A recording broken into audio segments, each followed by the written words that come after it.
Buddha, the Dharma, and the Sangha. Through the merits of giving and the other perfections, may I become a Buddha to benefit all sentient beings. I go for refuge until I'm enlightened to the Buddha, the Dharma, and the Sangha. Through the merits of giving and the other perfections, may I become a Buddha to benefit all sentient beings. I go for refuge until I'm enlightened to the Buddha, the Dharma, and the Sangha. Through the merits of giving and the other perfections, may I become a Buddha to benefit all sentient beings.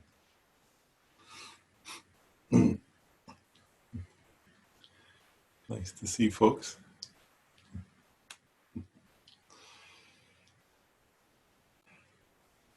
Well, actually, I thought to begin by asking a question.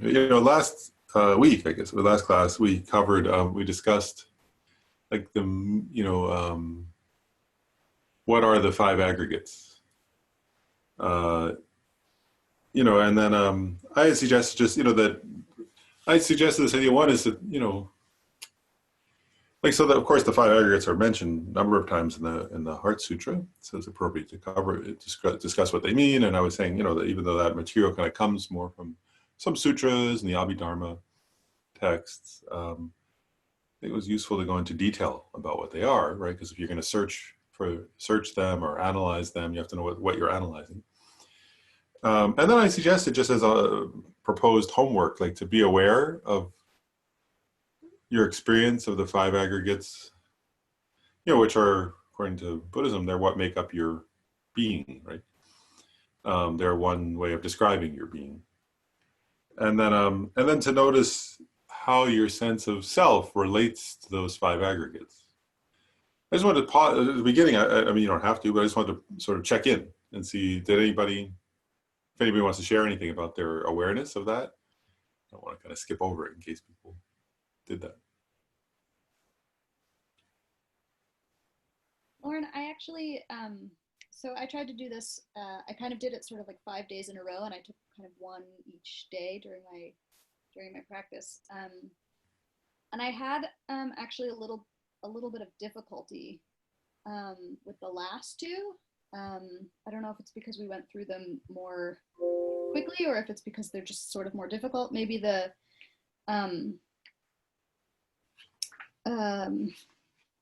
the compositional factors. I had read in a few different places kind of descriptions about that to kind of get more, and they all seemed a little bit different. And so I wasn't actually sure what I was looking for. And then consciousness, I think I also had difficulty because I don't know if that's, if it's equated with like mind, like where is my mind, that sort of a thing. So I was wondering if you could just clarify those two. That's great. Isn't it great? I mean, you see, like, and that's, I just want to first point out, like, that's really cool, isn't it? Like, in other words, once you start to actually introspect and look, that's the whole point. I want to say that, to me, that's like, I just think personally, that's like,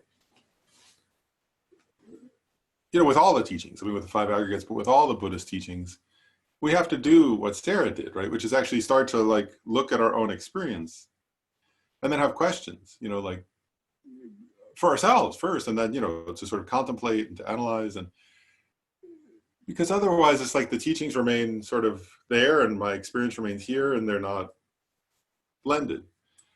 So we have to kind of relate the teachings to our own direct experience, and then, have questions and contemplate and try to understand it and all that. So I think it's good. And then I'll say about your questions here, like compositional factors, first of all, like, and then I'll say consciousness. With compositional factors, if you sit down to meditate on them, of course, there are many different compositional factors. As I said, I started to say a little bit last time, but there are a few things that you would, like, if you were doing this kind of contemplation, that you might notice, like, as you're looking at your own experience. So one is, like, because, you could call them like among these compositional factors would be all of our, there's not really a Tibetan word that exactly correlates, I don't think, to this, but one thing that would be included is all of our emotions. And again, Tibetans don't talk about emotions really. They talk about, afflictive and non-afflictive, like, so loving kindness would be a non-afflictive state of mind or something like that. And then, hatred would be a mental affliction, right? But so one point is among compositional factors experientially would be included, if you're angry, if you're sad, so that emotion, what we call emotion, right? That'd be one group of things that you might be aware of, when you're being aware of compositional factors, because that's included under compositional factors. And then another thing, and actually, I'll just share, like in my own sort of contemplations, I at a certain point, I started to find this interesting, is that you start to notice if you're looking at compositional factors, so like afflicted and unafflicted, like, or, positive and negative emotions, I don't know what the word to use, but, things like that, right? So, craving, grasping, tiredness, sleepiness. There's some that are, and then there are some that are neutral, right? Like they say regret is neutral. You might regret a good thing or a bad thing. So anyway, one is noticing these different, like, emotional states, I'm going to call them. And then to notice, actually, if you're really paying attention to compositional factors in your own experience, there's also intentions. And intentions are not the same, that was what I was saying, intentions or motivations or something, but moment to moment intention is not, one thing I started to notice, and Buddhism says this, but I was finally able to go, oh wow, that's really true in my experience, is like, intentions aren't the same as motivations. I mean, I'm sorry, intentions are not the same as emotions, right? Like, because in one moment you could be feeling, say, angry at somebody, right? So you have a mental affliction of anger, but your intention is to learn patience, is to practice patience, right? So it's possible to have both simultaneously. Like, so there's a manifest mental affliction, which is anger, right? But then if your intention while you're having that is, oh wait, I want to practice Dharma, so I'm trying to be patient. How do I practice patience? And then, so then your intention, and so that's another mental factor that's part of compositional factors, is my point, would be your intentions, right? On the other hand, if you're thinking, like, if let's say you're trying to, meditate, and you're, like, you started off trying to meditate, but then, like, you're, in a certain moment, your intention, in other words, like your intention, like your mind is moving you towards that you want to, check your cell phone, and see whatever, something, right? So then that's your intention, right? So you would know, oh, my, like, like, in other words, like, if somebody looked at me, they would think I'm meditating, but my actual intention is to check my cell phone, and then the next moment, maybe your intention is to go get a snack or something like that, right? So and those are different, like, so, and part of the point is that our intentions can be related to our, what's the word, emotions, but they're also not, they can also be different than our emotions, like, so, like, for example, like, because you could be feeling sad, right? But then, your intention might be to go distract yourself or something like that, whatever, it could be different things. But I guess my point is so it's watching the moment-to-moment process of your mind. And those are, there are many different things that are included under the category of compositional factors. But I think from an experiential perspective, the two we would first notice, if you're just sort of sitting down to notice your own experience, would be, again, I'm calling them emotions, but like positive, negative, and neutral mental states. Am I tired? Am I alert? Am I, craving something? Am I angry? Am I sad? Am I worried? Am I whatever, all that. And then what are my intentions moment to moment? So those would be examples of, like, experiential things you would notice as compositional factors. And then consciousness, I want to say what they mean by consciousness in terms of your question. And actually, in a certain way, I think it's, again, a good question, because consciousness actually, in one way, right, according to Buddhism, consciousness, awareness is the most important, in some ways. Of, some Buddhist schools say that, that's the, most important of all the aggregates. It has a kind of primacy in certain ways. And I sometimes think, actually, that, for many of us, actually, that's the hardest one to actually notice, because most of us never look at consciousness, actually. And so in terms of the five aggregates, right? So consciousness, actually, to be clear, you know, because your question was good, it doesn't mean, oh, what's my mind doing, actually, because that would be under compositional factors. What we would ordinarily say, if you say to somebody, what's on your mind, or if you were sort of saying, oh, during my meditation, my mind was jumping here and jumping there, that would actually be compositional factors, right? Distraction is a compositional factor. Consciousness actually is, I mean, you know, it's defined as that which is clear and knowing. Right? So consciousness, you could call it, sometimes in Buddhist psychology, they call it like the main mind, you know. And so what that is like, you call it like simple awareness itself.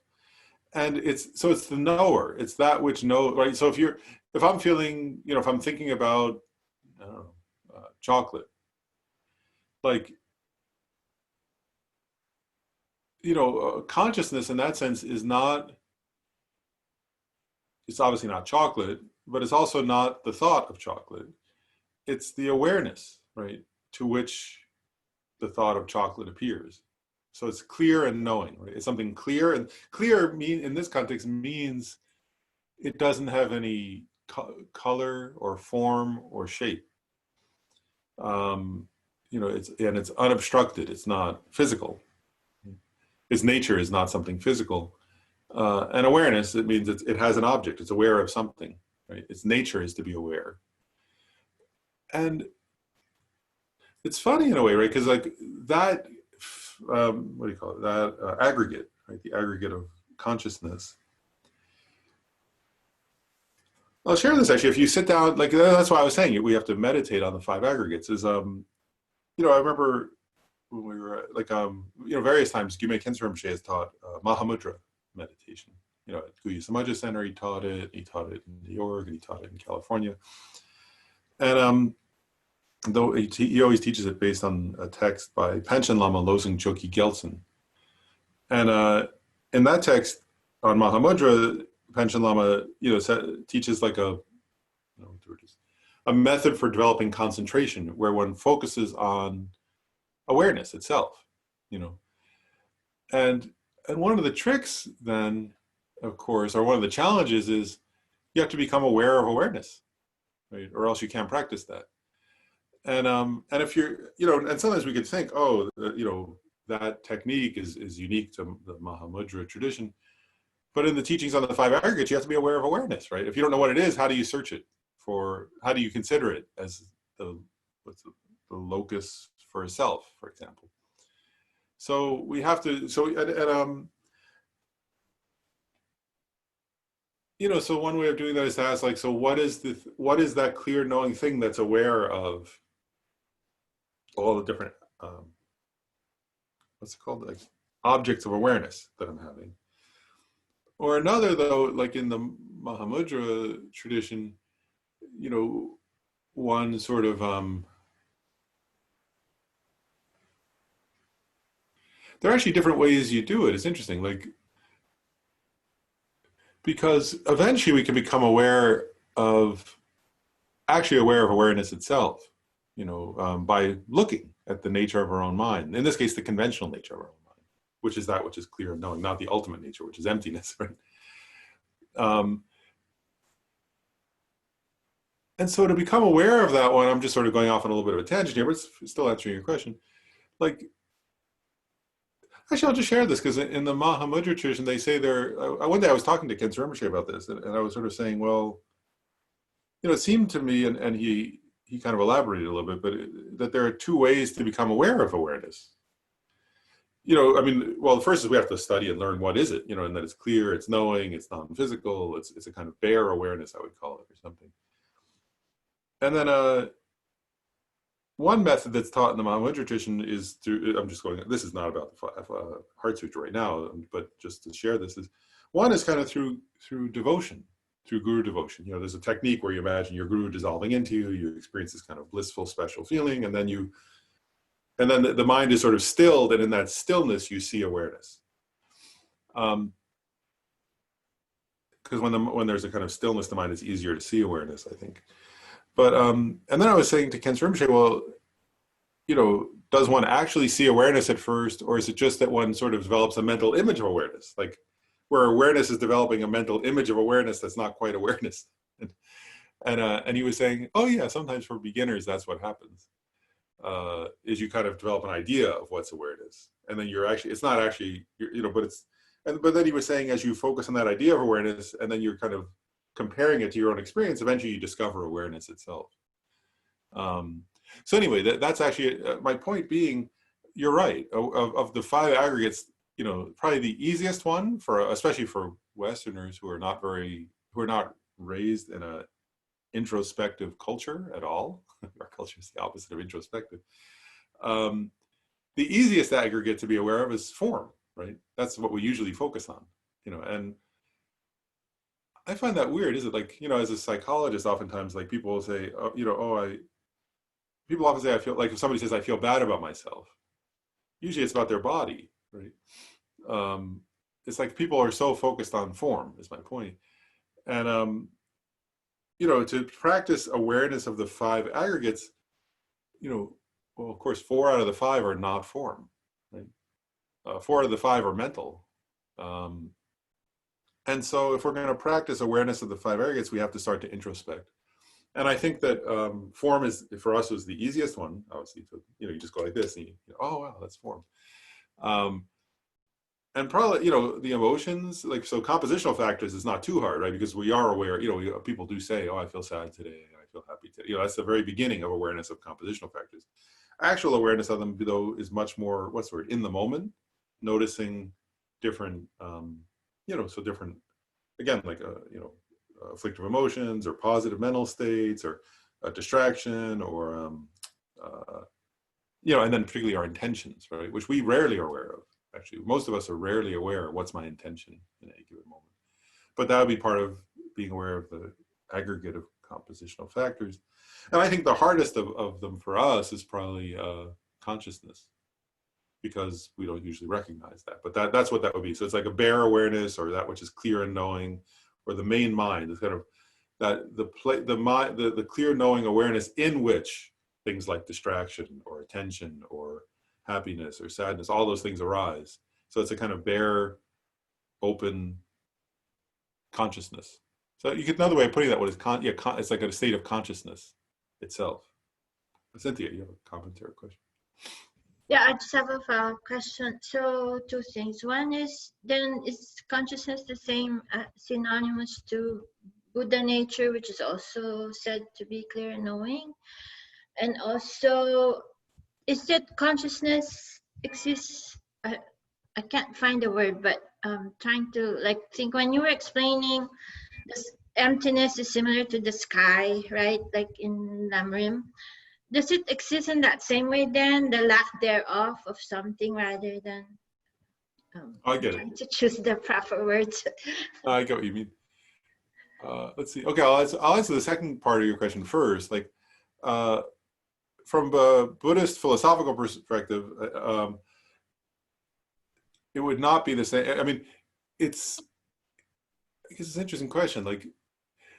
In one way, I get where you're going with it, because in one sense, you could say consciousness or awareness is like the sky, in the sense that it's open, and it's unobstructed. But from a Buddhist philosophical point of view, they would say, so in one way, they use that metaphor for the conventional nature of mind. They often will say, mind is open and clear like space or something like that. But in terms of emptiness and so on, being in that sense of space, in that way, it's different in the sense that the awareness part is a positive phenomena. It's not some, where we say, I think of the word, what you were thinking of there, I think from the other classes, was that emptiness is what we sometimes is a non-affirming negation, right? It's like you sort of recognize the object of negation, and then when you refute that, there's a kind of emptiness that's not a positive phenomena in the sense of something you can grasp at, right? It's a negation of something. Whereas the aggregate of consciousness is, they say, is a positive phenomena, in the sense that it's what's it is, right? It's the awareness quality. That awareness quality is something that's functioning moment to moment. It's actually a dependently arisen sort of functional thing that's being aware of this and being aware of that. And it's, so in that sense, it's different than, in one way, it's like space in the sense that it's unobstructed and open, but it's not like space or emptiness in the sense that it doesn't exist as a negation. It's a positive phenomenon in the sense that it's something that's functioning moment to moment, being aware of this, being aware of that. And then your other question in terms of Buddha nature, that was also an interesting question. Like, let's see this right. Like, when let's share, like, in like one of the main texts on Buddha nature, the most important texts, I think, I mean, there are many texts on Buddha nature, but I think the one that's usually considered the most important commentary, I guess I'll call it that, because there are also sutras on it, is the Uttara Tantra by Maitreya. It's a very important text that teaches Buddha nature. And actually, someday we'll do that. If we continue on with the basic program, one chapter, chapter 1 of that is part of the basic program, actually, but which talks about Buddha nature. And in that text, Maitreya says there are 2 types of Buddha nature. Two types. So one is our natural Buddha nature, and the other is developed Buddha nature. It's like the reasonable translations, I know, or the way it's translated. So I'll say, and so to answer your question, like, I would say, well, actually, I'll say it this way. So developed Buddha nature is our positive mental, is our positive mental states, like the compassion we already have, the love we already have, the intelligence or curiosity, sort of curiosity about the nature of reality, things like that. So those are positive traits which, and part of the idea is that because we have those positive traits to start with, we can develop them more. That's why I developed Buddha nature. If you have a little bit of love, then that means you can develop a little more love and a little more love. And eventually you can make it limitless. And that's part of the process of becoming enlightened. So, one part of our Buddha nature is like our positive tendencies or traits or capacities, which can be further developed. And so that one is not consciousness, because it's actually mental factors, right? Like compassion and love and things like that. And then the other, they call it natural Buddha nature or naturally abiding Buddha nature. The way Lama Tsongkhapa comments, and the Gelugpa tradition comments on the Uttara Tantra, what they say is that quality of Buddha nature is the emptiness of mind. The emptiness, so that mind is empty of inherent existence. So it's connected to mind. So I mean, you're on the right track in the sense that it's connected to the aggregate of consciousness, right? So it's the emptiness of consciousness itself. So and what they say is that one reason why that's Buddha nature is that our mind, as an ordinary sentient being, is empty of inherent existence. And also, so our consciousness is empty of inherent existence, and a Buddha's consciousness is empty of inherent existence. And so, and therefore our mind, our consciousness can be transformed into the consciousness of a Buddha. And so it's connected to consciousness, but it's the emptiness of consciousness. So the naturally abiding Buddha nature, which is the main one, actually, that's often talked about. That's the most, when they say Buddha nature, usually they mean the naturally abiding Buddha nature. So that would be the emptiness of consciousness itself. Can I ask a really quick clarifying question? Yeah. You started to say in your response that there were I think it was Khyentse Rinpoche said that there were 2 ways to become aware of awareness, and one was through guru devotion, but what was the second? Oh, so the second was where you develop a kind of mental image, like based on study and contemplation, that you kind of develop a mental image of what awareness is, and then through that mental image, it's like you get closer and closer to actually experiencing it until eventually you experience it. So that would be the second one, is where you kind of like study enough, you study like, okay, what would something be like that's clear and known? What would something be like that's a consciousness or an awareness? And so you kind of develop an idea of that, and then as you get closer, you keep comparing that idea to your own experience until you find that in your experience, in a way. Could I ask a quick question? Yeah, sure. I wanted to say thank you for teaching this class, first of all. It's No, thank you. very important for me, these classes. I'm wondering when people talk about the teachings about the five skandhas as being sort of could be described as sort of a Buddhist psychology, and I'm wondering if you could say a little bit about the maybe the similarities and differences. My understanding when people talk about psychology and topics like that, it's more relational. It's about sort of getting in touch with your feelings, or maybe awakening and exploring the unconscious mind and so forth. And I'm wondering if you might say a little bit about the to compare those different sort of points of view. Yeah, that's an interesting question.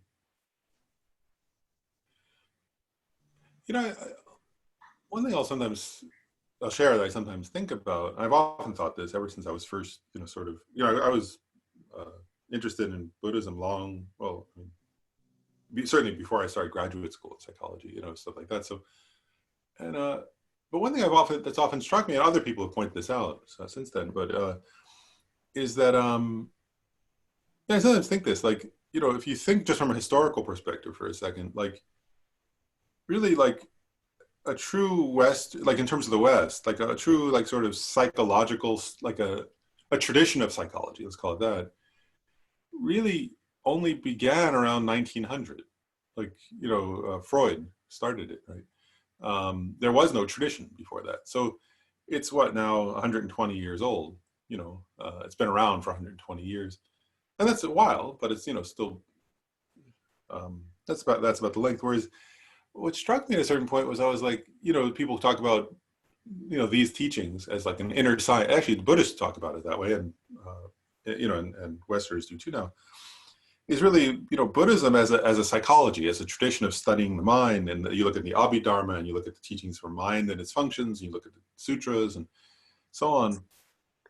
If you think about that, right, it's a tradition that's over 2,500 years old. So it's a much longer tradition. So it's got a much longer time. And there are so many funny things. I won't go on too long, but I remember this one just made me laugh one time. Was William James, an early American psychologist. In one of his books, he says, like, he wondered, can a person develop concentration, like deep concentration? And so he sat at his desk for, a few minutes and tried to concentrate his mind. Then he found that he kept getting distracted. And so he wrote in this book, he said, I tried it. You can't develop concentration, because I was very distracted. It was like, wow, that really wasn't a very good scientific study of concentration, and then you look at Buddhist literature, right, where they talk about, incredibly detailed teachings about 9 levels of concentration that a person predictably would go through. And if you start developing concentration, first you'll have this experience and then this experience, and they kind of describe in detail, right, what the stages of developing concentration are like. And it's like, to me, that was an example. There are many examples, but that was one that really struck me, or I was like, on the one hand, how cool that William James even asked the question. And from another perspective, it's like, wow, we really are so new at this. We don't know what we're talking about. Somebody just tries something and goes, well, it didn't work for me today, so I guess it's not possible, which is kind of funny. So that's one point. But then, a lot like those teachings on like the, in one way, I think the teachings on like mind and mental factors and how we know, like epistemology, all these Buddhist teachings on like those kinds of topics, really do present like an amazingly detailed psychology. And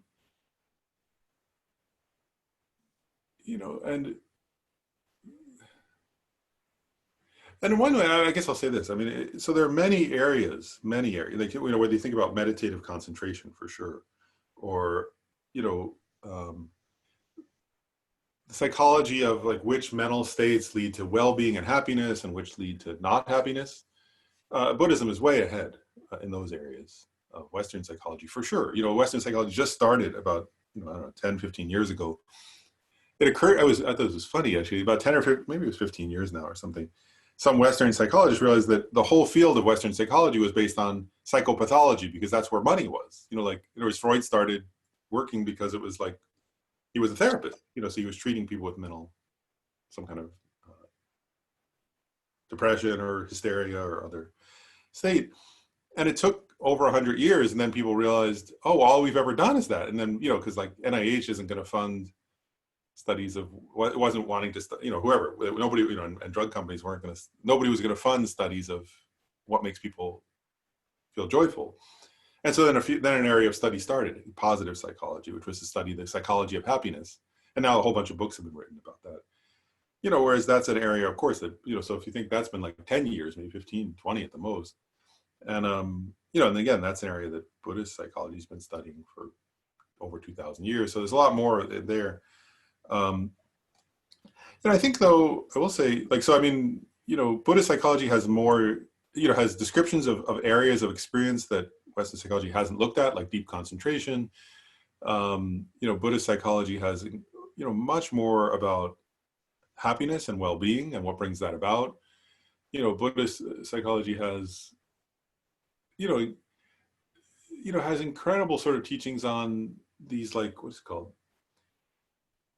Well, you mentioned the unconscious, which they don't have a word. I don't think Tibetan Buddhists or Buddhists in general have a word for unconscious exactly in the way that Freud and people after him meant it. But they actually have incredible teachings on, on states we're not ordinarily aware of, which are actually what we're unconscious of. In other words, because if you start meditating, it's well known in Buddhist literature that you start to become aware of mental states you weren't aware of, which means you were unconscious of them, even though they're there. And even, for example, ignorance, which we're going to talk about today, like, we're not aware of our own ignorance, right? We don't see it, ordinarily. So that's, in a sense, you could say that's unconscious. Anyway, so there's, but then I will say, to give, what Western psychology has, though, that's also unique in some ways. One is Western psychology does have, especially in the last few years, has a study of the connection between mind and body. That's, because of scientific techniques and what's called equipment. Like in terms of the brain and things like that. One thing Western psychology for sure has is an awareness of how the brain and mental states relate. From functional MRI studies, that of course Buddhist literature didn't have, because there were no functional MRI machines back then.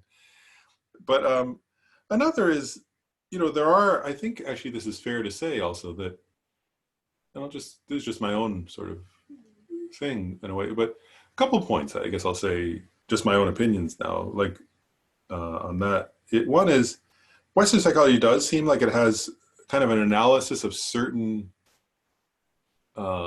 Western psychology has been focused on psychopathology, we call it, on illness. And so Western psychology does have a literature and sort of some pretty good research, on the treatment of specific diagnoses that just doesn't exist in Buddhist literature. It wasn't looked at, it wasn't, Buddhist literature was sort of addressing the question of suffering, that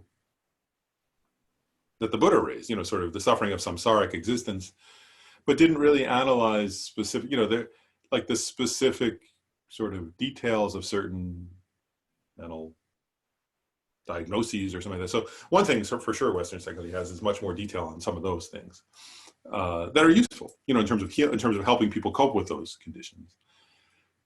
And the other is, there was one thing I was going to say, I guess,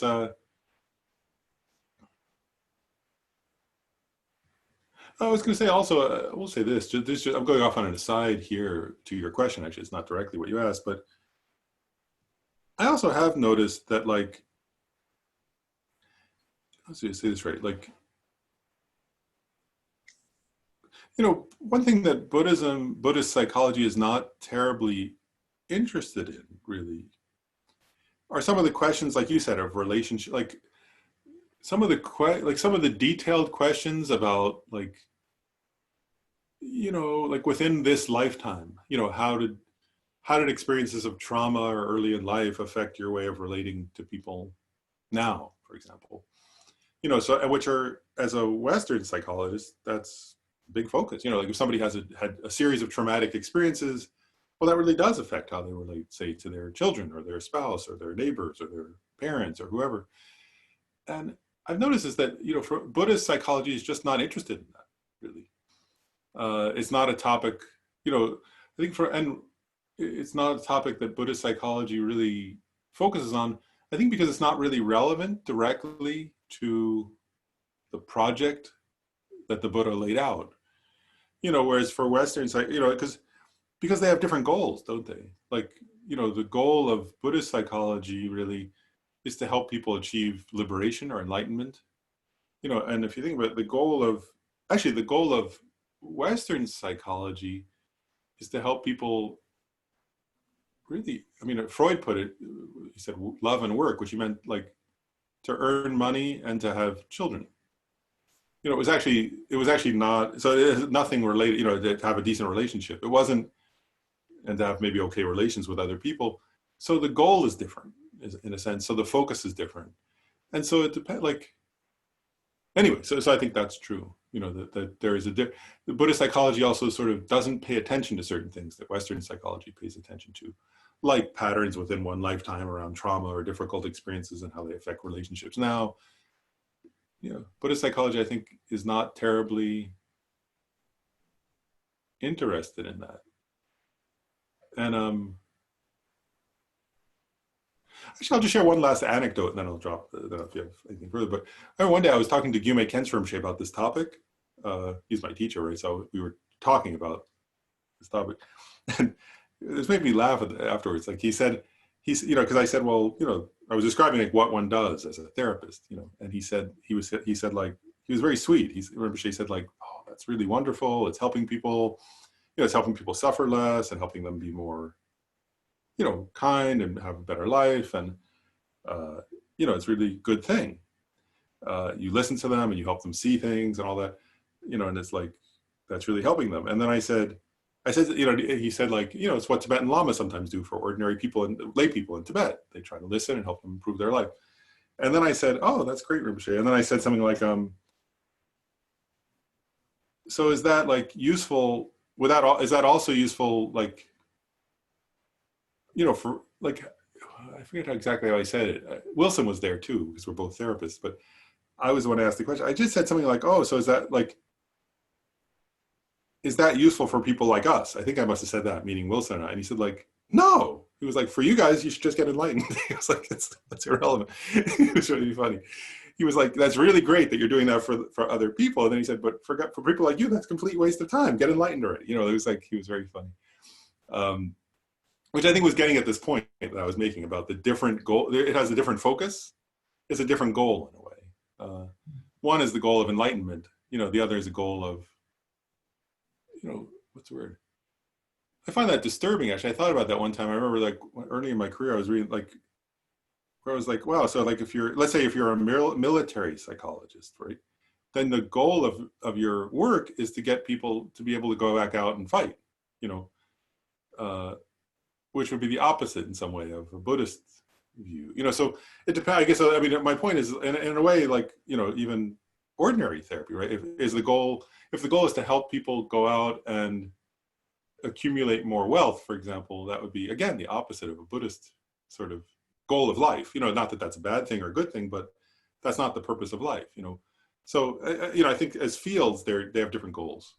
Listening to you explain these different and talk about these different points of view, I sort of have the thought that maybe there's some similarity if you were to say that you know, there's all sorts of causes of suffering or potential causes of suffering, but it's a problem if we're not aware of what those causes are or might be. And it seems that there's some similarity there that both are helpful in trying to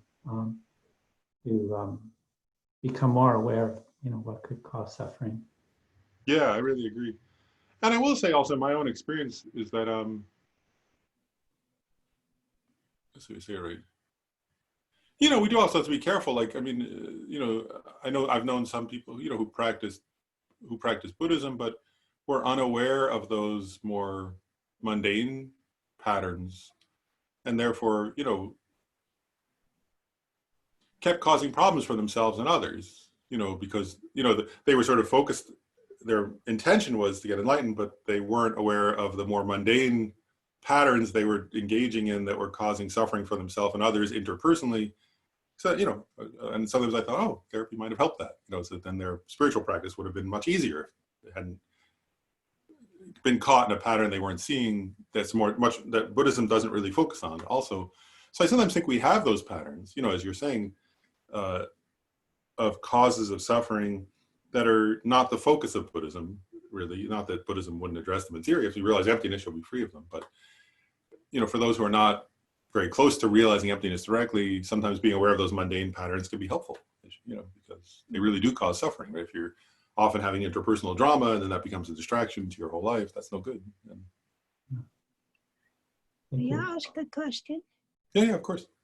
I spent quite a bit of time on a meditation and a medicine Buddha meditation, and it started with think that every sentient being has provided you is a wish fulfilling being.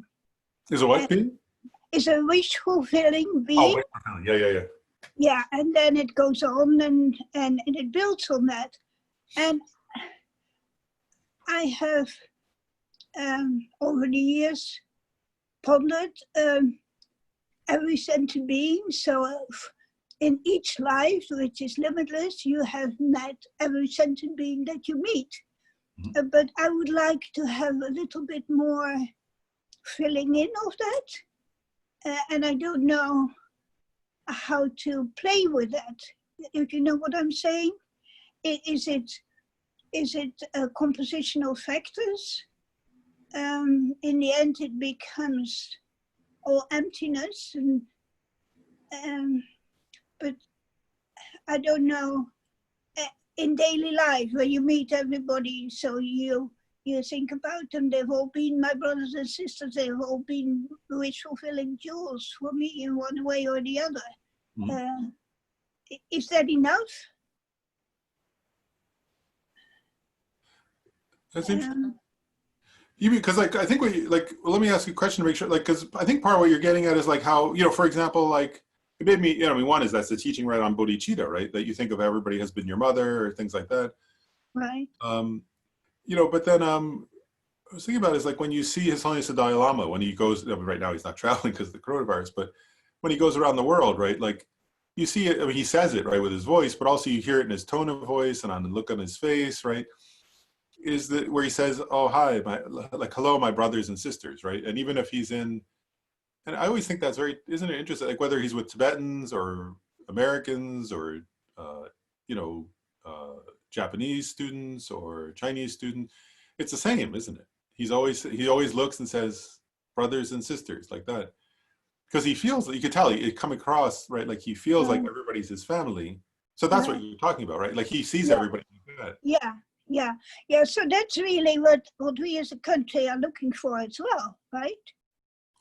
That's the goal, isn't it? I So hope we so. have to start talking about it more. We just have to, because that's what it is. Now with the American Indians again, and it's the black people, and it's the gay people, and it's the lesbian people, and it's everything, all the different people of the world that live here, all the different religions. Wouldn't that be wonderful? And I hear more and more in the news as well that we really have to get to this, because this is where it is. So it is really playing out in the world now to me, isn't it? I see what you're saying. So in other words, that, like, I think, let me say it back to make sure I get it. Like, I think what you're saying is like that we have to learn to see each other as family. There is no choice if we want to survive. Yeah. Right? Yeah, I agree. Okay. Yeah, I agree. Okay. Now, I needed just to have somebody as a soundboard to talk to, because I sit here by myself. Well, you know, and I'm getting it, but I don't know. I need to talk about it sometimes. One time is enough.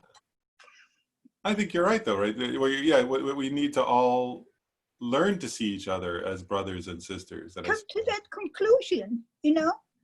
Yeah. No, I understand. I think you're right. Okay, good so. Thank you. Yeah.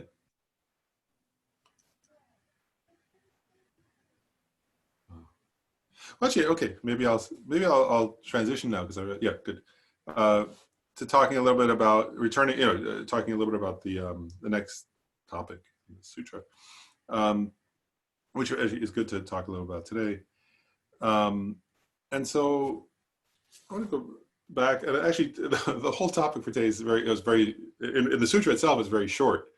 But it's actually, I was thinking about this, like you could take like a very small, so it's a very small phrase, right? Which is, actually it's the same phrase appears twice in the sutra, in the second paragraph and in the fourth paragraph, according to this translation. So the phrase is, those five aggregates also, beholding, one says, behold those five aggregates also as empty of inherent nature. And then in the fourth paragraph, it says, beholding those five aggregates also as empty of inherent nature. So I just thought, like today we were just talking, what is that phrase, right? So actually it's funny, isn't it? Like I was just thinking that phrase, right? Beholding those five aggregates also as empty of inherent nature. And what strikes me is that like that's not even a sentence, right? It's like part of a sentence. It's one clause of a sentence. But that clause of a sentence, like, you could study for years, couldn't you? Like you could just stay with that clause and try to understand it, and it would take a very long time.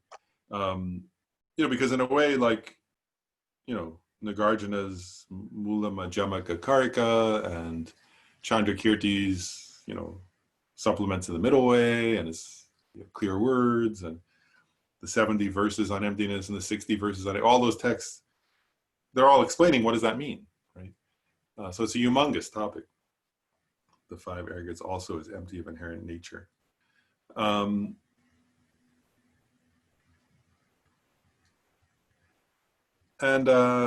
where to start? I have a lot of different things to bring up about those, but because what those are getting at is emptiness, right? And actually, maybe I'll start with this. So like, what becomes interesting is like, so what is emptiness, right? That's what we're starting to explore now. Like, we've sort of gotten to the point in the sutra where it's like, we have to talk now. So what does it mean, emptiness? And, I was thinking this even in, quote, actually, quote a commentary. But so in Sanskrit, right, they say shunyata, right? Or in Tibetan it's tompa ni, right? In English we say emptiness.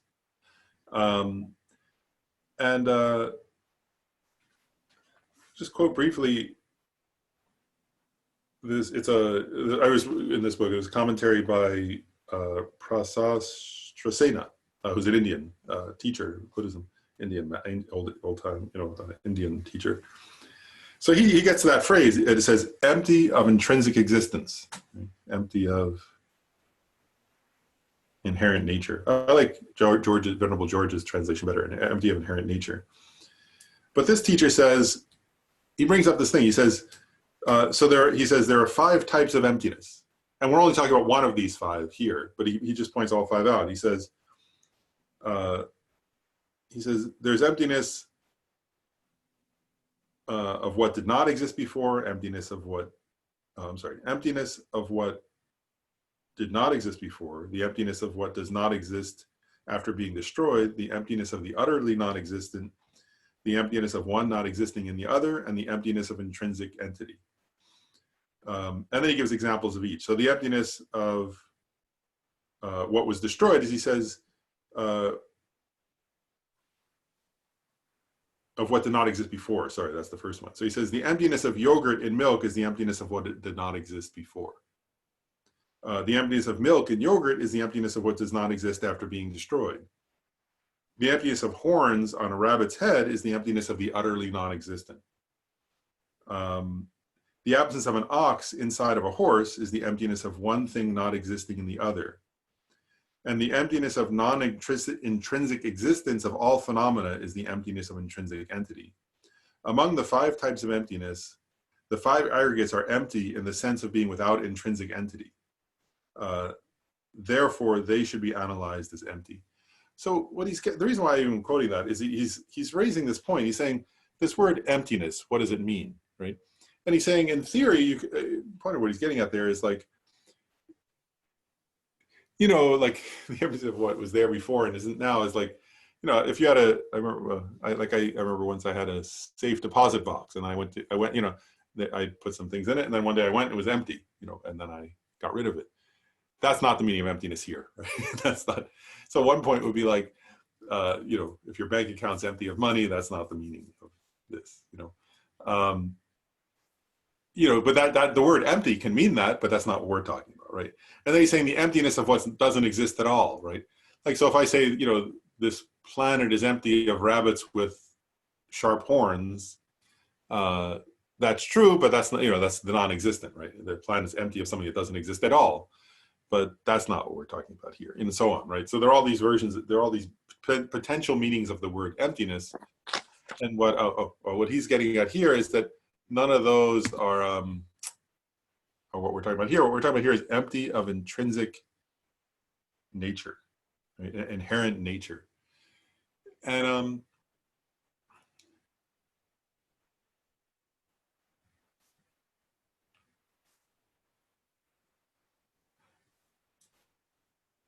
yeah, there are a bunch of points I was thinking to make. I'm going to do them in a different order than I was thinking, but I want to point out something that's important, is that, so also this idea of wisdom, right? Wisdom of emptiness, that the wisdom of emptiness, and as it's taught, and you know, we're mainly coming from a Madhyamaka, middle way school perspective, right? As we look at this sutra. And so one point I want to make is that the nature of ignorance, right, which grasps at inherent nature, this is an important point. Lama Tsongkhapa calls it, and other teachers call it this, like a superimposition. And what that means is that, I want to say it this way, like ignorance in this context does not mean just, it's not just not knowing. Right? One kind of ignorance that we do have, that is an ignorance, is there are things we don't know, right? But then there's another kind of ignorance, which is where is knowing something incorrectly or wrongly. And that's what we're talking about here. Does that make sense? Like, so if I say I'm, what's the word, like I'm, you know, if I say I'm ignorant of the details of, you know, Sumerian cultural history, you know, that's a not knowing, right? But then there's another kind of ignorance where it's like I'm perceiving things a certain way, and the way I'm perceiving them is incorrect. And that's what we're getting at here, that the kind of ignorance that is the root of samsara, that causes all our suffering, is not just a not knowing, it's a misapprehension. It's a mistaken grasping. It's a mistaken understanding. And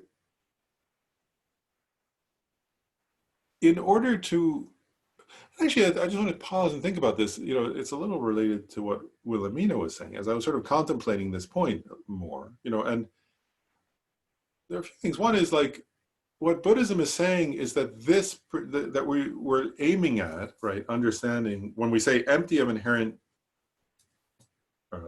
nature, what we're getting at, first, yeah, a few things. So one is, Buddhism is asserting a radical assertion, actually, totally radical, right? This sutra is asserting, is implicitly asserting a radical position, which is that, right, the ignorance grasping at an inherent nature, which things are actually empty of, right? It's grasping as if they have an inherent nature, but they don't have that. Right? And that misapprehension, that wrong grasping, is the cause of all suffering. Right? And it's taught, like later in the sutra, it goes over the 12 links of dependent origination. So ignorance, right? So the ignorance grasping at a inherently existent I, from a Madhyamaka perspective, is the fundamental cause, right? It's the first of the 12 links, right? And so all the assertion by Buddhism is that all suffering that you've experienced personally, all experience that anybody else has ever experienced, human or non-human, comes from this grasping at an object that doesn't exist. And again, I'm just like slowing down there, because oftentimes you say that, right? We actually, I mean, if you've all heard the teaching of the Four Noble Truths, right? So there's suffering, there's a cause of suffering, there's an end to suffering, and there's a path to the end of suffering, right? Everybody's heard that. But I guess again, I'm just raising this question: do you stop to contemplate that this point? This is the most radical and most, actually, in some ways, it's the most important of all the teachings of the Buddha, right? This idea that ignorance is the cause of all suffering, and wisdom is what frees us from that. And the reason why I'm asking that, one is like, you know, the Buddha said that for sure, right? And every Buddhist, you know, the Buddha said that, and it's the implicit, it's part of what's implied in the Heart Sutra, but the Buddha said that in many, many, many of his sutras. And then all Buddhist teachers, actually, that's one, you know, that's one thing that all Buddhist schools agree on. They don't all agree about inherent nature, but they all agree that ignorance is the cause of suffering, and that wisdom frees us from that. I think that's one question I have is, you know, have you spent time contemplating that and asking, is that true or not? Right? And the reason why I'm asking that is like, I would just challenge each of us to contemplate this for a second. Like,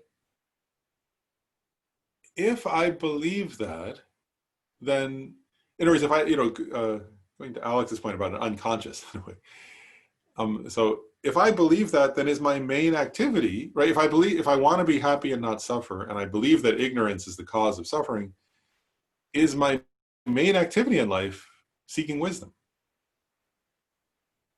Because that would be like the,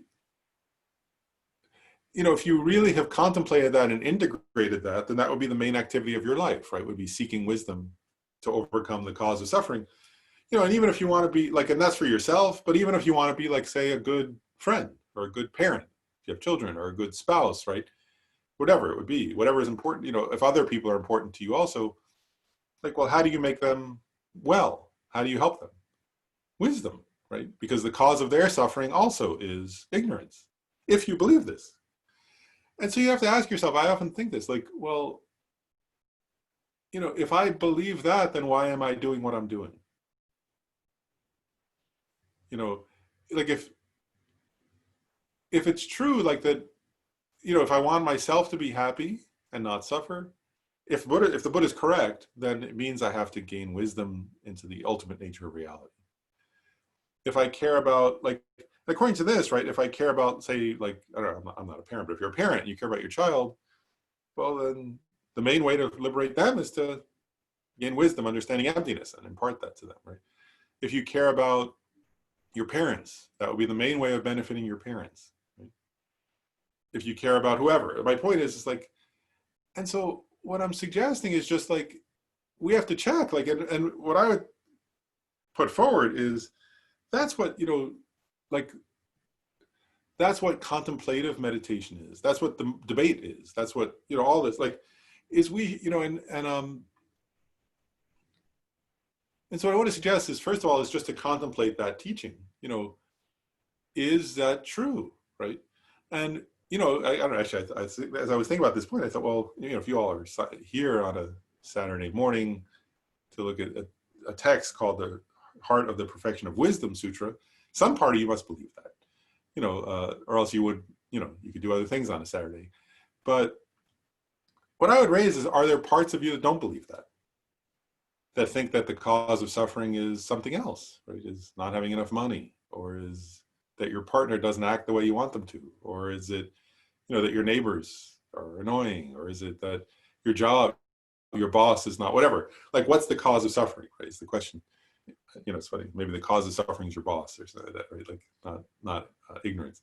But anyway, part of the point here is like, we have to contemplate this very deeply. And see if we agree with it or not. Actually, that's what Buddhism is saying, right? Buddha said, don't agree with it just because he said it. See if it, you know, apply it to experience and logic and reason, and then determine if it's true. So the idea is that ignorance, grasping at a self, is the cause of all suffering. Wisdom, realizing selflessness or emptiness, is the cause, is what liberates us from that. And I want to make one more point related to this general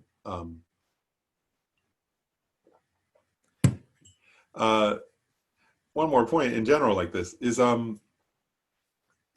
the idea here, and this is relating to this point about this phrase, right?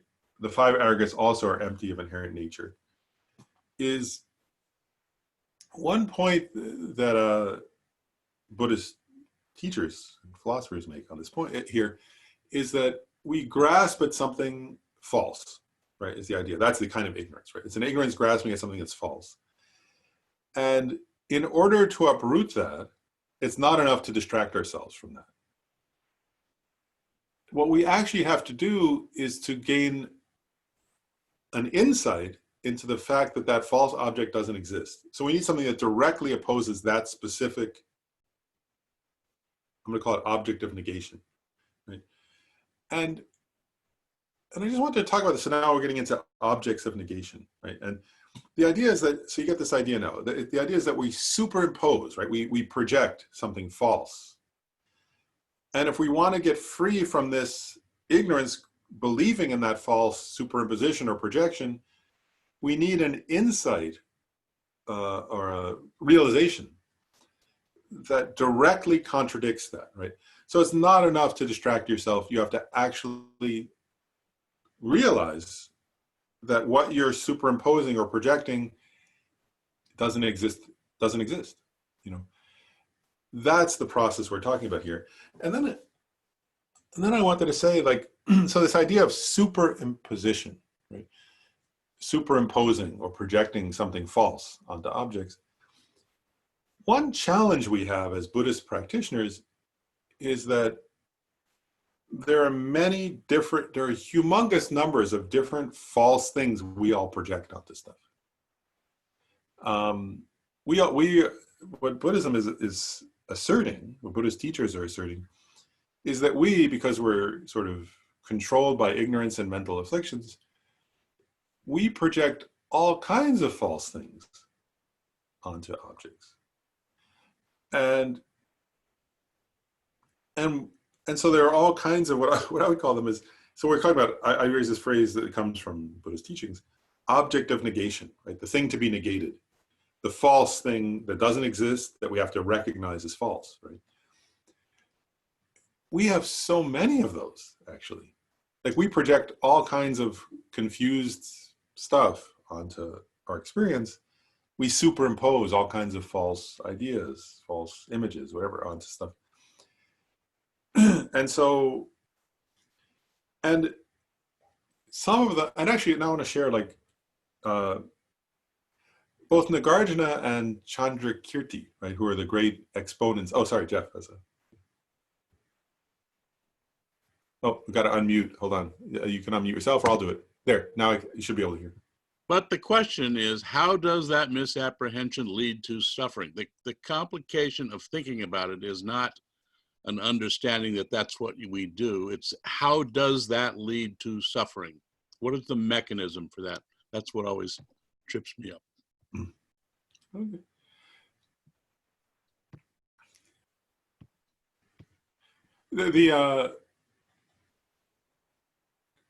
You know, there are actually, again, I'll just pause to think about this. Like, there are different, what's the word?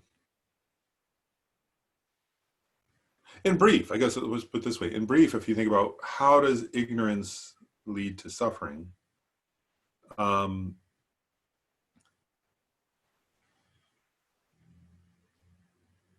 the teachings say, right, like what do the teachers of the Middle Way School, for example, point this out? What do they say? They say, once you perceive an inherent nature in the self, right?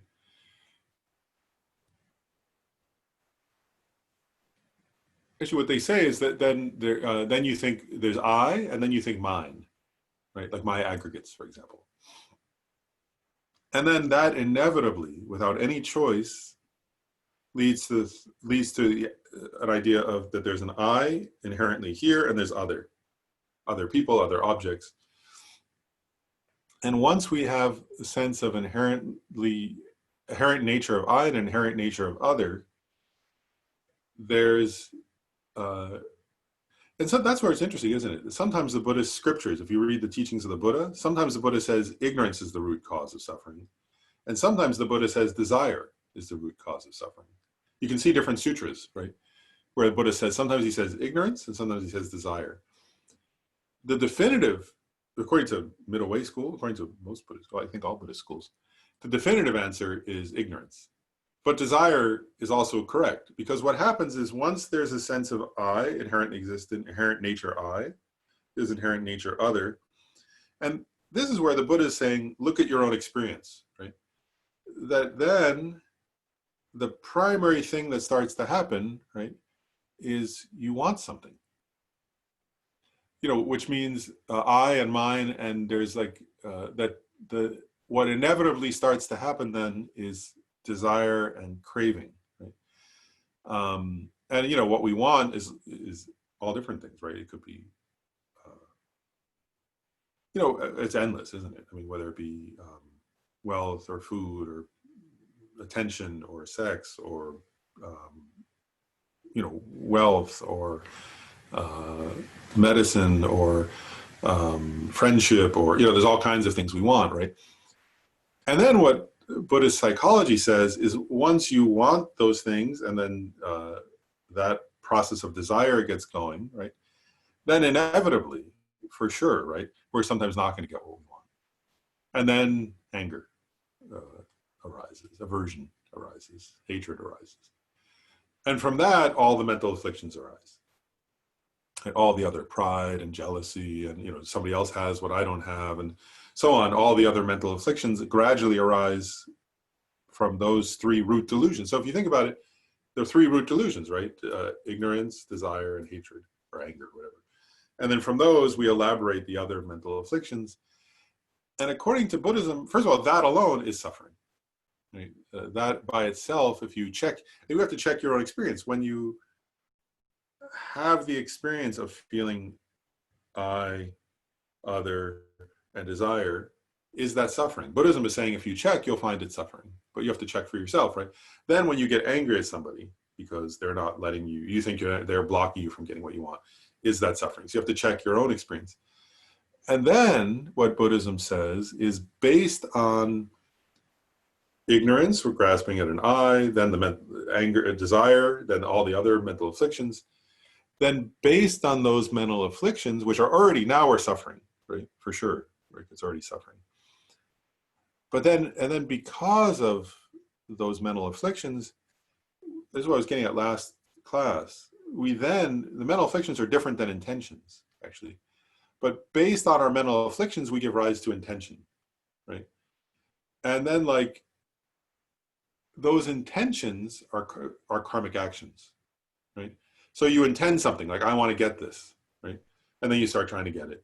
And then you have, you know, suddenly you're in a whole thing, right? Where you have a job and you have a whatever. Then you have a mortgage and you have all the other things, whatever it is, you know. But then that becomes, you know, and then the other intention might be to hurt somebody or to get ahead of them and so on. And then the idea is that's karma, right? Which compounds our suffering and leads to future, this life it leads to more suffering, and in future lives it leads to future rebirths of suffering. So that's the answer from Buddhism. Thank you. Yeah. Well, we're stopped, Lauren. What's that? Oh, what's that? Sorry, I just wanted to know the name of the book, the like yogurt and milk and yogurt book. Oh, that one, Elaborations on Emptiness, Uses of the Heart Sutra. That's that one. Yeah, I'm referring to various points to various books, but that's that one. So it's by Donald Lopez. Donald Lopez. Okay, thank you. Elaborations on Emptiness. And then Annie had a question. I did. I don't know. Can you hear me? Yeah. Okay, cool. So we were talking earlier about joy, right? And that once you let go of the wisdom and once you let go of everything and discover emptiness, then you get to have joy, right? But I'm curious about, it seems like joy is something we actively desire and seek out. And so how do we reconcile this desire and wanting for the joy and the enlightenment and this, like, these positive mental states in our pursuit? Isn't this still how do we get out of being wrapped up in suffering while we pursue this joy? Thank you.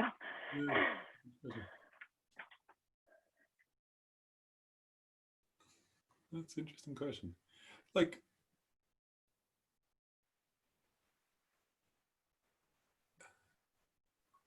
I think it's a deep question, so I'm just pausing because I think there's a lot to that question in a way. Like that's good. I mean, that's all good stuff. Like, because in one way, Buddhism. I think it's always like I was just sort of pausing, remembering. I think it's funny, like, I'm going to go off on a slight tangent that relates to your question, then I'll answer the question more directly.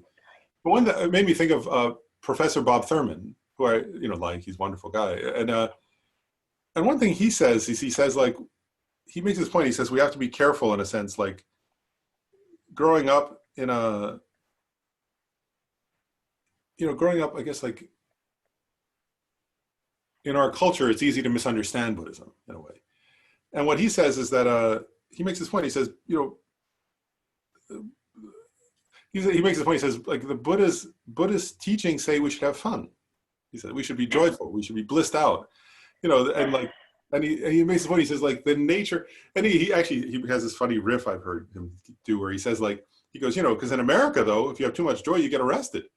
He's like, or people put you in an asylum, so if you're like too happy, then people will put you away or something. And then he says, whereas, in Buddhism, the idea is that people's nature is that they should be bliss, actually. They should be living in a state of bliss, is the idea of, especially Vajrayana Buddhism, Tibetan Buddhist tradition, right? Is that, like, all beings, like, their ultimate nature, actually, I mean, not their ultimate nature, but that's the wrong way to say it, but their deepest potential, let's call it that way, is bliss. And their capacity is limitless bliss, and they should live in a state of limitless bliss and joy. So that's this little aside that relates to your question. But then I guess the direct answer, in a sense, is like,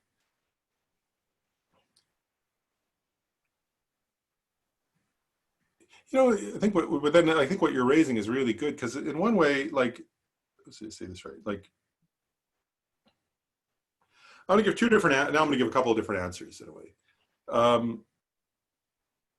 Actually, I'll do it this way. If you think about it from the different scopes, like in the Lamrim, right, there's the low scope, the middle scope, and the great scope practitioner.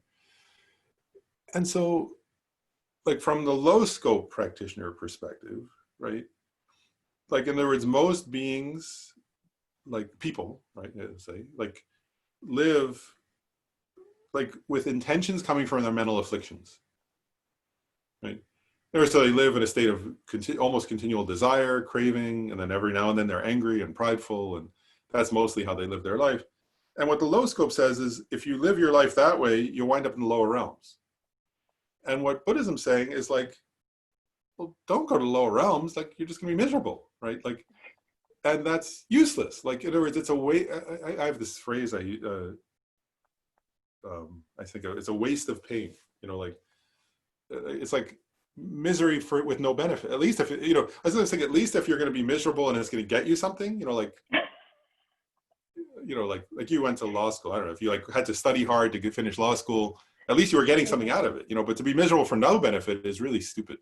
And so the lower realms is like a waste of suffering or something. And so what Buddhism and the low scope teachings is saying is, create good karma, because you want to have a good future life, and you deserve a good future life, and you should have a good future life. And the world has enough pain in it as it is, and you have enough pain in it already as it is. So create good karma to have good future, right? So your suffering will be less. And then the middle scope is saying, actually, if you think of it from the middle scope perspective, that's saying, yeah, but you warrant better than that, right? The Buddha was saying, actually, that means the Buddha's teaching, actually. The Buddha said, that's good, it's better than going to lower realms, right? But you're capable of more than that, right? So become liberated, gain liberation from suffering, realize selflessness. And so they're actually saying, they are saying in a way, right? If you think about the teaching on, I always think that's a problem with the word renunciation, right? Because again, I'm thinking of culturally. If I hear the word renunciation, like, I don't know, I mean, I guess I think of, like, somebody who looks like this or something. I don't know, like, I think of somebody who doesn't look happy. But the idea in Buddhism is renunciation, which is a desire, actually, right? Renunciation is a desire for liberation, actually.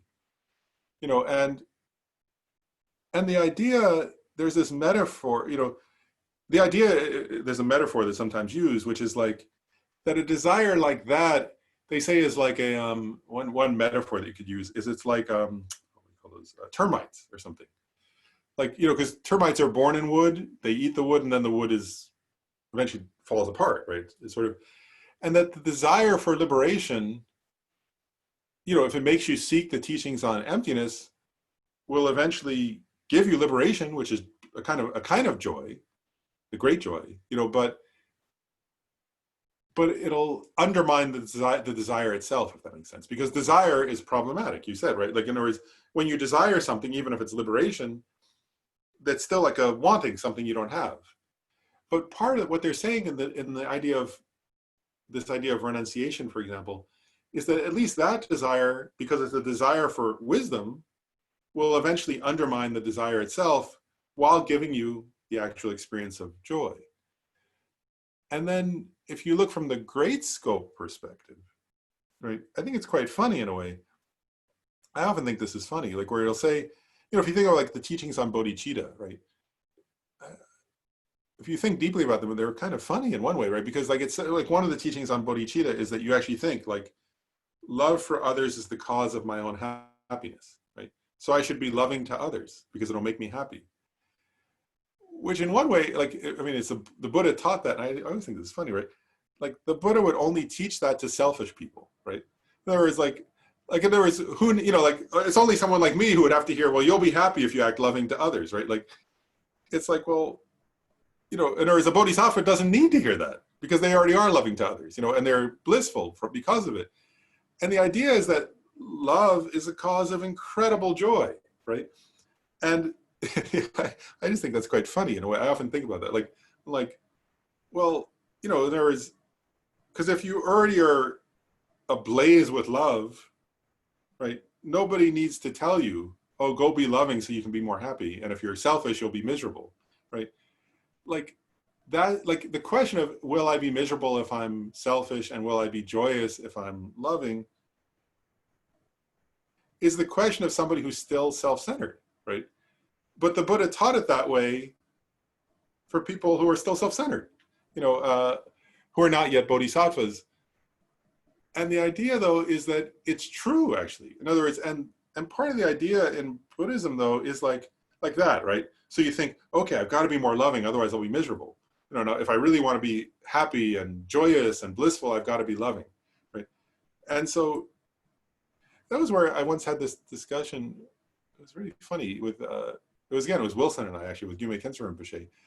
And Gyume Khenso Rinpoche, you know, the teachings in Buddhism say love and compassion are the cause of happiness and self-centered selfishness is a cause of misery, right? And then Khenso Rinpoche raised this point and he said, well, wait a second. For a selfish person, when they realize, oh, in order to really take care of myself selfishly, I should be loving, then their selfishness is a cause of happiness because they're starting to realize that they have to be loving. And then he said, so in that instance, selfishness is a cause of happiness. And then I thought, oh, wow, I'm supposed to debate. He was saying debate against me. And I couldn't think of, I was like, I don't know how to debate that, which was funny. But doesn't His Holiness call it like the wise selfish person? Yeah, the same point. Yeah, exactly. Yeah, exactly. And so the idea there again, though, is once you start to practice love in that case, right? The great scope and compassion and then bodhicitta,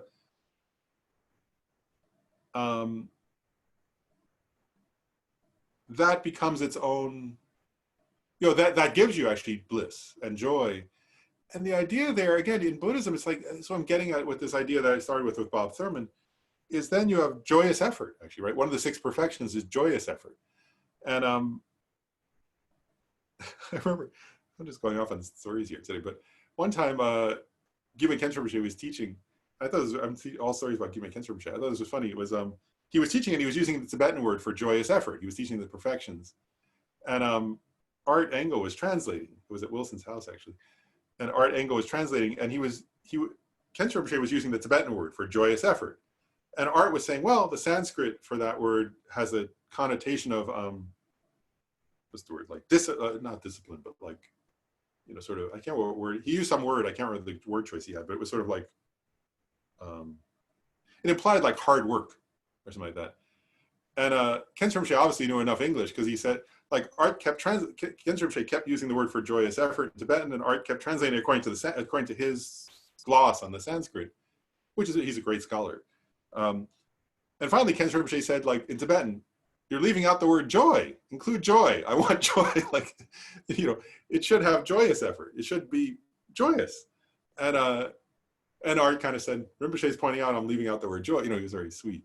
Art's wonderful. But anyway, like, so the idea is that bodhisattvas, they say this, go from joy to joy. And going to your point, though, at a certain point, of course, bodhisattvas think, like, their thought in their own mind is, like, I'm in love with others. You know, like, I'm totally madly in love with others, so I don't care about my own joy. It's irrelevant. You know, but their experience is such that their joy continually increases.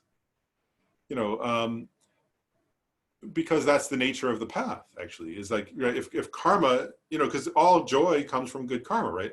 There is no more good karma than bodhicitta. If bodhicitta is your motivation, then the results of that are blissful, actually. And so it's interesting, an actual bodhisattva no longer cares about their own joy, but their experience is continuous joy, is the idea, and ever increasing joy. Even the first bhumi is actually called the joyous one. You know, and then there are 9 more bhumis after that, right? Which are more joyous, actually, than the first bhumi, you know, is the idea. But then they don't even call them joyous, because they're whatever, you know, they're so joyous. And then I'll share one last reflection on this. Like, there's just some, I sort of like this topic, so I'm going off on a little bit on it. But it was somewhere, this is a teaching I read, actually, but it was somebody pointed out, I think it was Lama Yeshe maybe who said this. It was like, anyway, the point is, like, Vajrayana practice, right, which is not the main topic here. There, the idea is that if a person achieves the result, everything they experience, even if they're before they achieve the final result, if they're on the completion stage of highest yoga tantra, everything they experience is great bliss, they call it. Like, they experience everything as great bliss conjoined with emptiness. And so the whole path, I guess my point is in a way, is the whole path. If you look at it from the 3 scopes and then from Tantra, the entire path of Buddhism is one of, and I have, like, there are even all these, actually, you know, I said I would stop, and I'm not, but I sometimes say sometimes I'll point out that, you know, in English we have like one word, love, and Buddhism has like so many different descriptions of different types of love. But the same goes for joy and bliss. Like we have 2 words, right? Joy and bliss. And usually it's hard, actually, even today, as I've been using those words, it's like the 4th of July in America, right? And like, I feel funny in a way, because if I say the word joy and bliss in English in America, I sort of think, oh, like the average American person, not that you guys are average, but the average American person would think of getting drunk, probably, you know, and like, I think that's what the average person, like they would think, oh, like, I think that's what the average American person thinks of, is like, they'll have a party, you know, and they'll act stupid or something. But like Tibetan Buddhism, actually, if you study the Buddhist, like there's so many, I just think it's hilarious, actually. Like if you study it, there are so many different, like when they have, like sometimes if you take teachings on these topics, right, they'll go like, you experience bliss at this point, and they'll go, but it's not this bliss, and it's not that bliss, and it's not this. They actually have to differentiate, because there are so many different types of bliss that they have to like go through a whole explanation. It's not the bliss, there's a bliss that you get when you gain calm abiding. You know, and there's a bliss that you get before you get calm abiding, when you start to develop concentration. And then there's like a bliss that comes when you practice certain kinds of lower tantra practices. And then there are 16 types of bliss when you practice highest yoga tantra practice. You know, so if you're like trying to study these topics, like they'll go like, well, which bliss are you talking about? You know, because they have like and I'm like, wow, like most people don't, you know, like, again, our culture doesn't have our language doesn't even have words for all of that, right? Like, you know, and rejoicing and joy and joyous effort. And there are all these different like levels of joy and bliss that are described in Buddhist practices. And the idea here is that, like, you're right though, in other words, you start off with a desire for those, like renunciation, right? Or even bodhicitta, right? Like is what the, you know, the wish for full enlightenment for the welfare of others, right? So there's they point out there's at a certain level there's a desire there, right? Anyway, so, but again, the idea is that, like, one is it's a healthy desire. Another is our natural, what's the word, like potential, or our natural, I'm going to use a word that they wouldn't use, birthright is joy, is the idea here in Buddhism, and that you should feel joy, and that the path is a joyful path, is a blissful path. The result is blissful, the path is blissful. That's the idea. So, but that you're right, that the desire itself, in a way, up to a certain point, is an obstacle, but you need it, actually, because it's like the only way you can get, you know, if you think of it in terms of intention, right? Like I was giving the example of whether you think about renunciation, right? It's like that it eventually, the wisdom undermines itself. And the same with bodhicitta, right? In other words, it starts off with this kind of dualistic, what's the word? And I said, even at the very beginning, it's even self-centered, right? Like, if I generate bodhicitta, I'll be happy. But eventually that undermines itself. First through compassion, where your compassion for others kind of overwhelms that. And then eventually through wisdom, it completely undermines it. But you still experience the bliss in the result. It's interesting. Anyway.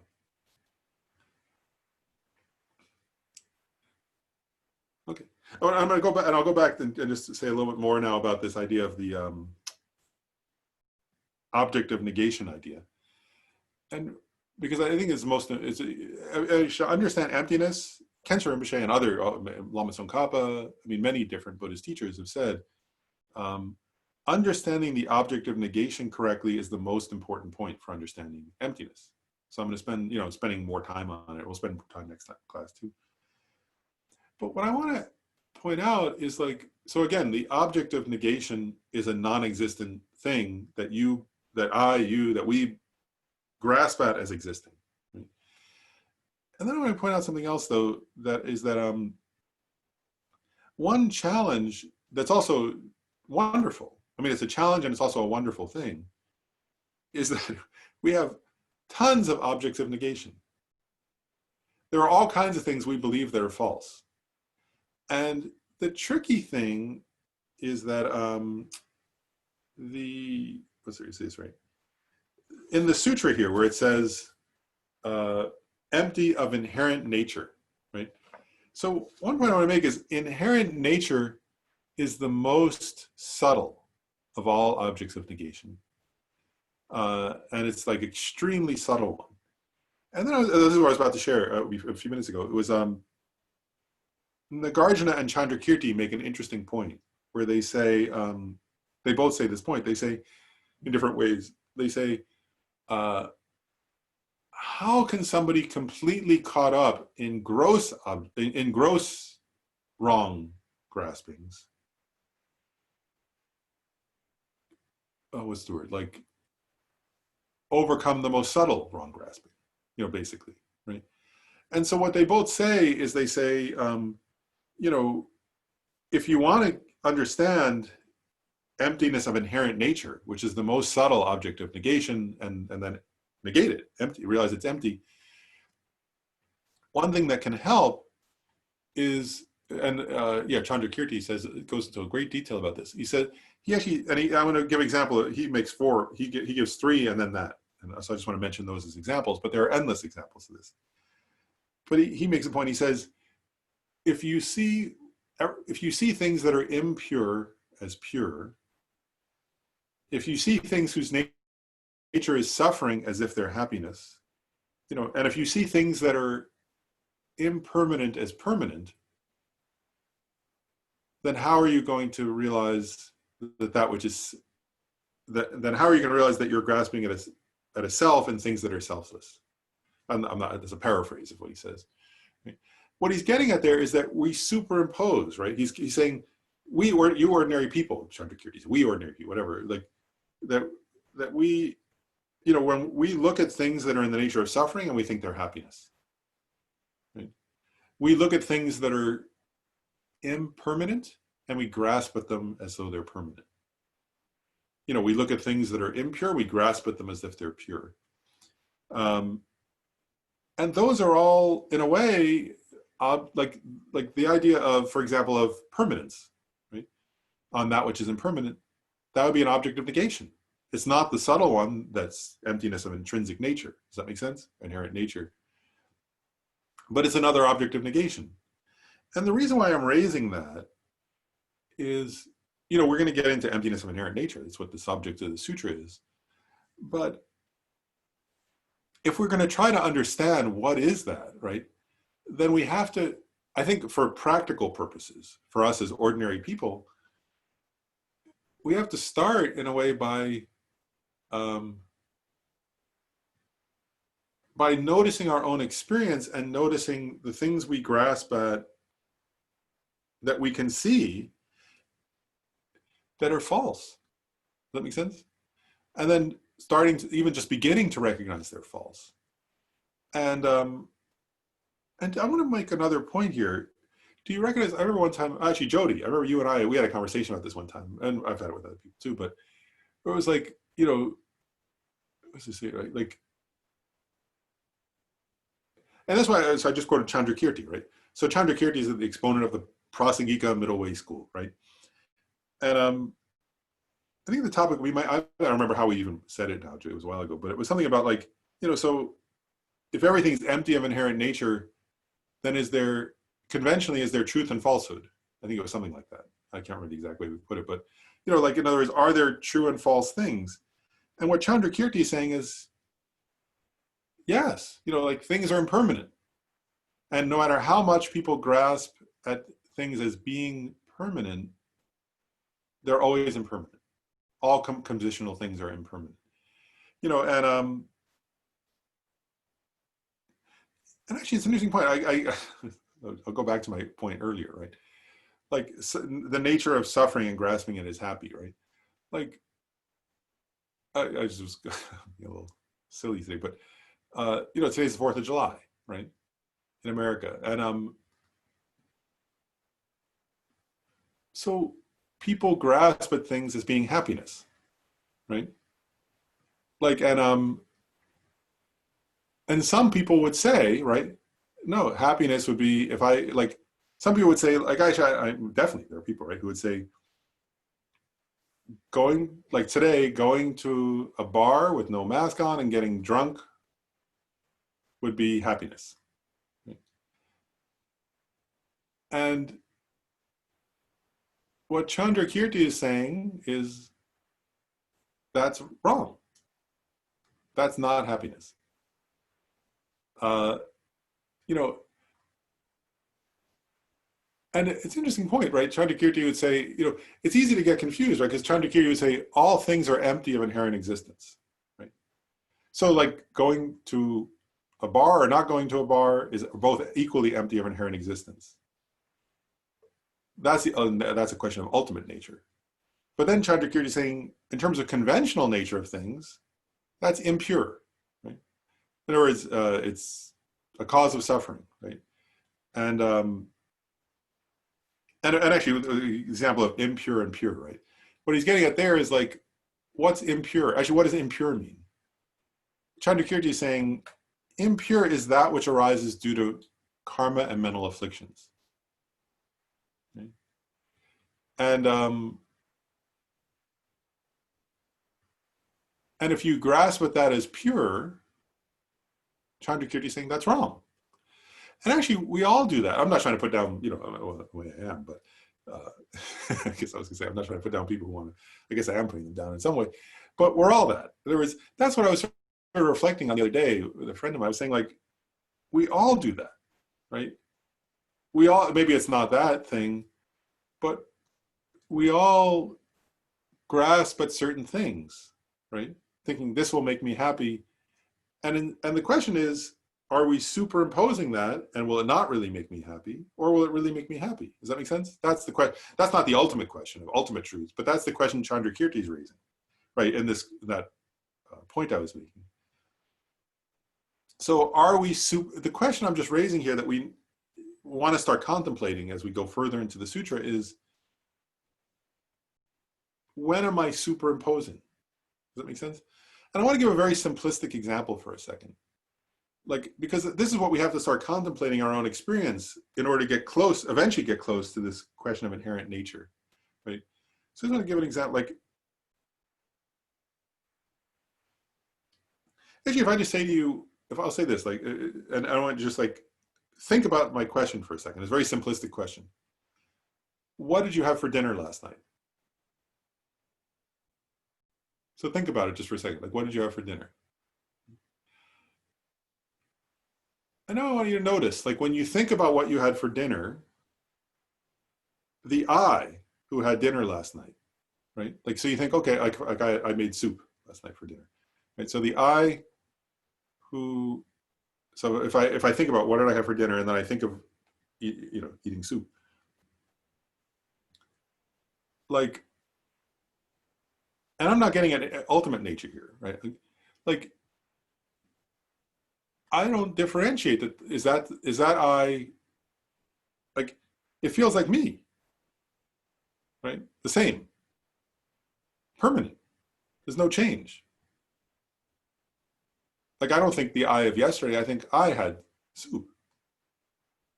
And it feels like there's something unchanged in the sense of self, right? From yesterday to today.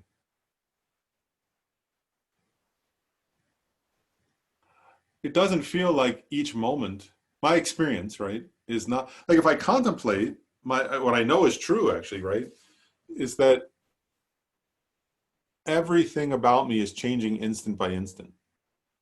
This is not about emptiness now, it's about the conventional nature of things, but I'm just it's getting closer, it's helping us get closer, right? If I contemplate, I know, right, that this body, right, if you think of it, whether you think of it in terms of the organs, the cells, the atoms, it's changing instant by instant, right? We know that, like not even, I can't even say by second, right? Because I think on an atomic level, a second is forever compared to, like, it's changing so quickly, right? And the mind is nothing static at all. But I have this sense, I, today and yesterday, and I don't differentiate them, right? So that's grasping at permanence in a real experiential way, right? Like, and it's not, we're not saying I didn't have soup, right? That's not my point. My point is like, I usually use that as an example to look for what is the grasping at permanence, right? That Chandrakirti was mentioning, right? Seeing the impermanent as permanent.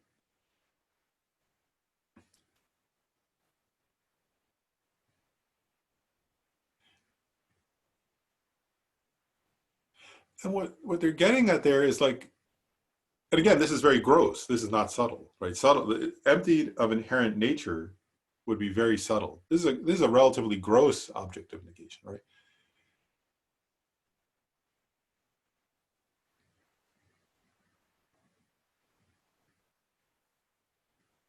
And so you kind of you have to contemplate and look for, how do I grasp, for example, I'm just using an example of that. How do I grasp at permanence?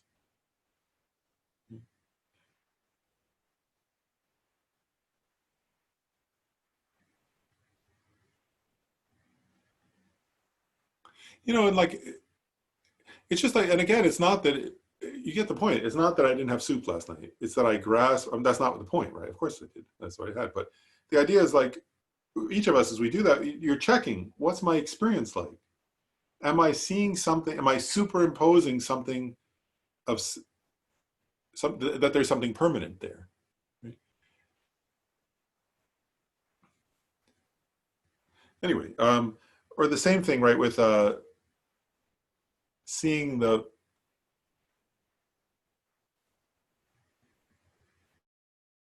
impure as pure, seeing the suffering, seeing what suffering is as happy. That you would look for your own experience of, how do I superimpose, and do I superimpose? And actually, I want to share one more point. Actually, it's like this, like, it's really funny because you know, if you struggle with this and you start to go, well, I'm not sure if I super, you know, actually, if you're honest with yourself, I just want to, this is again, my own personal reflection here. I think if you're honest with yourself, it should be a little difficult to find, but I want to point out something, which is it's really easy to see how other people superimpose, right? Like, so if I ask you, like, do people, like, you can start with the grossest level, right? Like, you know, like, so,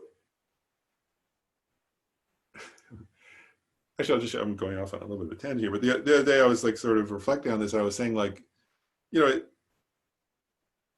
I was saying to a friend of mine, like, it's really easy to see, like, when I think of people who have like extremely different like political view than me, then it's really easy to see how they superimpose onto politicians, right?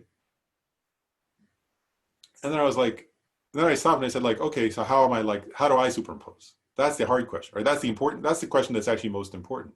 What do I superimpose? You know, or like, it's easy to see, I was thinking this also, sometimes I use the example of like somebody who's addicted to heroin or cocaine, right? They like, there's such a powerful superimposition of that's a source of pleasure, right? If they see heroin or cocaine there, right? There's an incredible feeling there. That's the cause of that's what I need. That'll cause me happiness, right? And then you have to stop and go, I'm the same. What am I superimposing onto? I'm just saying, like, one way to get at that is to think of other people, because you see how they superimpose, and then to ask yourself, how am I the same as them? What am I superimposing onto things that's false? Does that make sense? The question, at least? You know, how do I superimpose permanence? How do I superimpose happiness on the cause of suffering, right? Well, you know, something good onto what's not actually a source of goodness. And what I'm just suggesting is these are questions we should be contemplating if we want to understand emptiness of inherent nature. And then one last thing I'll sort of bring up before we you're almost out of time, but I want to bring up one more point. One thing I was going to go into detail about today, but I think I'll do it next, we won't have time today, so I'll do it next class, is I think what they'll do is like this idea of superimposition. I want to suggest we have, I guess, 2 weeks, because next week Geshe Sherab will be teaching, right? So we won't have it this class. Hope you guys, you know, hope you enjoy it. He's a great teacher. But so I wanted to say, what I want to suggest for now is just to look at, you know, if we can't, like, if I can't see, I guess what I'm getting at this, you know, and I didn't make this up, this comes from Chandrakirti, right? But if I can't see how I superimpose ridiculous, gross, extreme things, you know, Chandrakirti is saying, how do I think I'm going to understand? How would I begin to approach the most subtle superimposition, a superimposition of inherent nature, right? Which is very subtle one. So one point I want to suggest for now is for each of us just to look for, well, what do I superimpose? How can I identify my grosser superimpositions? You know, and all these things, there's so many things we superimpose. It may be based on pleasure, right? It may be based on, and even like lately, right? That's what our culture is asking in certain ways. How do you superimpose based on race? How do you superimpose based on gender? How do you superimpose? Those are all superimpositions, right? They're gross, very gross levels of superimposition from a Buddhist perspective. So what I want to suggest is this. So just to start noticing your own superimpositions, right? But again, it's hard because this is the Western psychologist for a second. You know, actually, Carl, going back to the word Alex used, Carl Jung once pointed out, the unconscious really is unconscious. In other words, you know, if you're superimposing something, you believe it, in other words. So you can't know it's a superimposition, but you can. You know, from one perspective, when you're actually superimposing it and you believe you're superimposition, you can't know you're superimposing because you think that's reality, right? So this is hard work, is to say, well, maybe I am superimposing. What am I superimposing? And then you have to check, though, and use reasoning, right? Because sometimes what you're seeing, you know, not everything you believe and see is superimposition, right? It's from a conventional perspective. Whereas if you think, you know, I want to cook some vegetables for lunch because they're healthy, well, whatever. Like, maybe you're right. Like, that's not a, you know, that's not. So in what ways do I superimpose is one point. But then what I want to say is, I think for next class, one thing I want to explore a little bit, and it's partly to get at this question, you know, I guess we're going to spend a while getting at what is empty of inherent nature, right? Inherent nature. So in order to explore that, what I want to do next class, I think, is very clear, like this, you know, there's another whole series in the basic program on tenets, and this is not about tenets. So we're not going to go into too much detail. But one thing I wanted to do, I just got a little bit with this idea of those four wrong ideas, right? Superimposing, this is not tenets, but I said superimposing onto what's painful, source of suffering, imposing pleasure. We're superimposing onto what's impermanent, permanence. We're superimposing purity onto what's impure. Impure meaning caused by karma and mental afflictions, in the nature of karma and mental afflictions. But then in terms of the fourth of those, the self, right? Imposing a self, superimposing a self on what's selfless. For that one, what I was thinking next class I'll do is, so if you guys can look at the grossest levels of that in your own experience a little bit over the next 2 weeks, that'd be great. And then what I want to do next class is go into just a little bit of we'll call them other Buddhist tenet systems than the Prasangika Madhyamaka. What do they say is the object of negation? Does that make sense? Because part of what I would raise is, if we're trying to understand the most subtle one, it's hard to understand it unless you can correctly understand grosser ones. Does that make sense? If you can't understand, as Chandrakirti pointed out, if you can't understand grosser things you project onto objects, then it'll be very hard to understand subtler things you project. So what I want to explore today, I got to the grossest level, right? Which is like, you know, if I superimpose, you know, that like if I superimpose that cheesecake is an ultimate source of happiness, right? Like that's what my birthday was recently, and Shayla got a cheesecake. Like, so if I were to superimpose that, right? Like, and actually if I check, I mean, I don't believe that, but you know, in a certain moment, I could see myself superimposing in a certain moment, you know, for a moment there. And it's to notice that, to notice, oh, wow, look how I'm superimposing, right? It's not true. That's not the emptiness that we're talking about here, but that's a kind of emptiness, right? Cheesecake is empty of being ultimate source of happiness. Then what we're going to get, so next time what we'll explore is how do some other Buddhist philosophical systems than the Prasangika, what do they say is the object of negation? What do they say in terms of the self? Does that make sense? And hopefully that can help us by the end of next time be able to talk then about, so then what is this inherent nature, right? Because I think if we can't understand that, the rest of the sutra is we're not going to understand the whole rest of the sutra correctly. So this is like a really key point, is what does inherent nature mean? So we're going to look at then like, what do the Vaibhashikas say it is? What do the Sautantrikas say it is? What do the mind-only school, what would they say? And then what do Svatantrika Madhyamaka say? And I'm not going to go into the whole tenet systems of all those, that's not the point. But just very briefly, like what would they sort of say we grasp at as a self? And then finally, what do the Prasangika Madhyamaka say is inherent nature? Because that's the most subtle one that we have to, then the rest of the sutra is about, right? When it says form is empty, emptiness is form, what it's saying is it's empty of that, right? So if we don't know what that is, then how do we know what, then we're saying form is emptiness, or form is empty. Well, how do you know what that means if you don't know what intrinsic nature is, right? Or if you say, when it says there is no eye, no ear, no nose, no tongue, it doesn't mean there's no such thing as eyes. Obviously you have eyes, you're looking at a screen right now, right? Like what it's saying is the eyes have no inherent nature, right? But if you don't know what inherent nature is, you don't know what any of that, then all that has no, it's just words. It doesn't, you can't get grasp the meaning.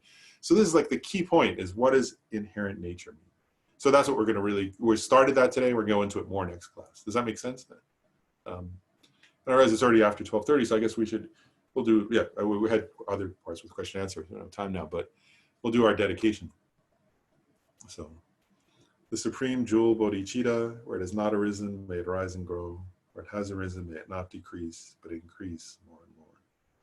In this snowy mountain paradise, you the source of good and happiness, all-powerful Chenrezig Tenzin Gyatso, please remain until samsara ends.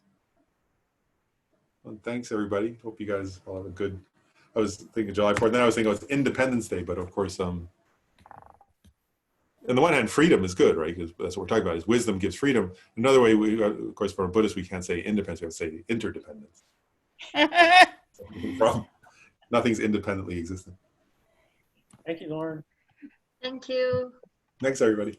Thank you, Lauren. Please Thank see you. my thank you on the chat. Oh, thank you you. I'm just reading it now. You see, I pulled it up. Thank you, Lauren. That's great. Thank you all. It's great to see everybody.